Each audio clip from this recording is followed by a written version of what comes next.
Hi dears, welcome back to Mukunda creation. இன்றைக்கி நம்ம பார்க்க போகிறது ஒரு மருத்துவ ரெசிபி. அதாவது நீண்ட நாளாக வாய்வு பிடியிலேருந்து ரொம்பவே கஷ்டப்பட்டுட்டு இருப்பாங்க. அவங்களுக்கு இந்த மருந்து ரொம்பவே சிறப்பானது. வாயு பிடிப்பு என்னென்னு பார்த்தீங்கன்னா, நமக்கு கேஸ்ட்ரிக் ப்ராப்ளம் அதிகமாகி அது ஒரு ஸ்டேஜுக்கு மேலே நம்ம தசையில் ஒரு பிடிப்பு மாதிரி ஸ்ட்ராங்காக பிடிச்சிக்கும். அந்த பிடிப்பு தான் வாயு பிடிப்பு. நம்ம டெய்லி செய்யக்கூடிய எந்த வேலையாக இருக்கட்டும், இந்த பிடிப்பு இருக்கிறதுனால நமக்கு பெயின் அதிகமாக இருக்கும். அதனால் நம்மளால் எந்த வேலையுமே செய்ய முடியாது.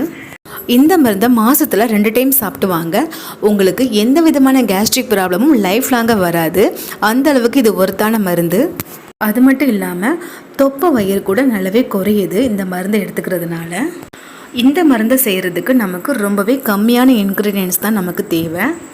ஜஸ்ட் 4 பொருளை வச்சு இந்த மருந்தை சீக்கிரமாக நம்ம செய்து முடிச்சிடலாம். இந்த ரெசிபி செய்கிறதுக்கு தேவையான பொருட்கள்: பூண்டு, சுத்தமான நாட்டு மாட்டு பசும்பால், நெக்ஸ்ட்டு பெருங்காயத்தூள், இனிப்பு சுவைக்காக கருப்பட்டி, அப்படி இல்லைன்னா நாட்டு சர்க்கரை. வாங்க இப்போ எப்படி செய்கிறதுன்னு பார்த்துடலாம். நீங்கள் நம்ம சேனலில் ஃபஸ்ட் டைம் பார்க்குறவங்களா இருந்தீங்கன்னா சப்ஸ்கிரைப் பண்ணிவிடுங்க. ரைட் சைடில் உள்ள பெல் ஐக்கன் கிளிக் பண்ணிவிட்டு ஆல் ஆப்ஷன் செலக்ட் பண்ணிட்டீங்கன்னா நான் ஃபர்தராக வீடியோஸ் அப்லோட் பண்ணும்போது உங்களுக்கு இமீடியட் நோட்டிஃபை ஆகும். இந்த ரெசிபி உங்களுக்கு பிடித்திருந்தால் லைக் பண்ணுங்கள், ஷேர் பண்ணுங்கள், கமெண்ட் பண்ணுங்கள். நான் இங்கே 1/4 கிலோ பூண்டு எடுத்திருக்கேன். பூண்டை தோலெல்லாம் நீக்கிட்டு நல்லா தண்ணியில் அலம்பி எடுத்துக்கலாம்.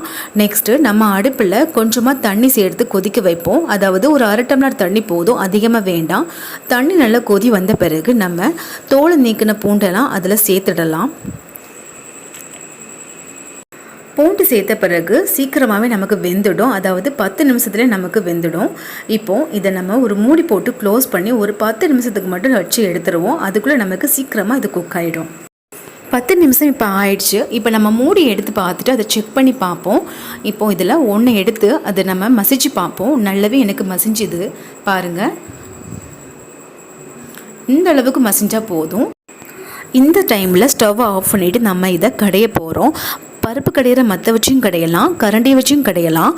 அப்படி இல்லைனா நம்ம மிக்சியில் பல்ஸ் மோடில் வச்சு அரைச்சி எடுத்துக்கணும்.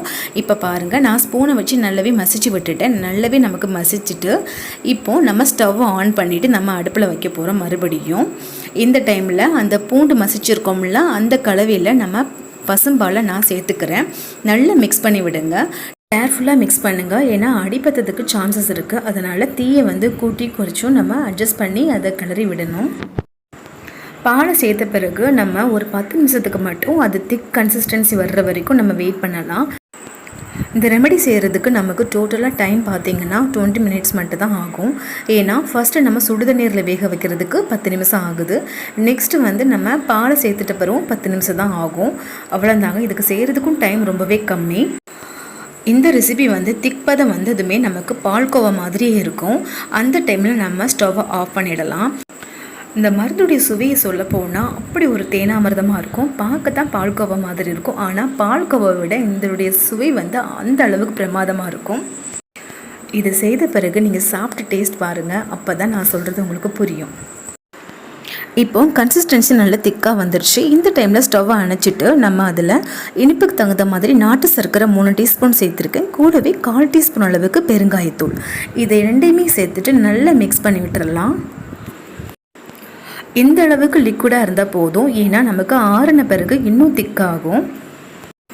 இந்த ரெசிபியோட பேர் என்னென்னு பார்த்தீங்கன்னா பூண்டு களி. இந்த பூண்டு களியை நைட்டு தான் நம்ம சாப்பிடணும். நீங்கள் நைட்டு சீக்கிரமாகவே டின்னரை முடிச்சிடணும். ஒரு 7லேருந்து 8 மணிக்குள்ளே முடிச்சிட்டிங்கன்னா இந்த மருந்தை நீங்கள் நைட்டு ஒரு 9லேருந்து 10 மணிக்குள்ளே சாப்பிட்டாகணும். அப்படி சாப்பிட்டு பார்த்துட்டு நீங்களே சொல்லுவீங்க அந்த அளவுக்கு ரிசல்ட்டு பெஸ்ட்டாக கிடச்சிதுன்னு. இந்த ரெசிபி உங்களுக்கு பிடிச்சிருந்துச்சுன்னா நம்ம சேனலை லைக் பண்ணுங்கள், ஷேர் பண்ணுங்கள். இது விஷயமா எது டவுட் இருந்துச்சுன்னா கமெண்ட் பண்ணுங்கள். கண்டிப்பாக ரிப்ளை பண்ணுவேன். மறக்காமல் நம்ம சேனலை சப்ஸ்கிரைப் பண்ணிவிடுங்க. தேங்க்யூ.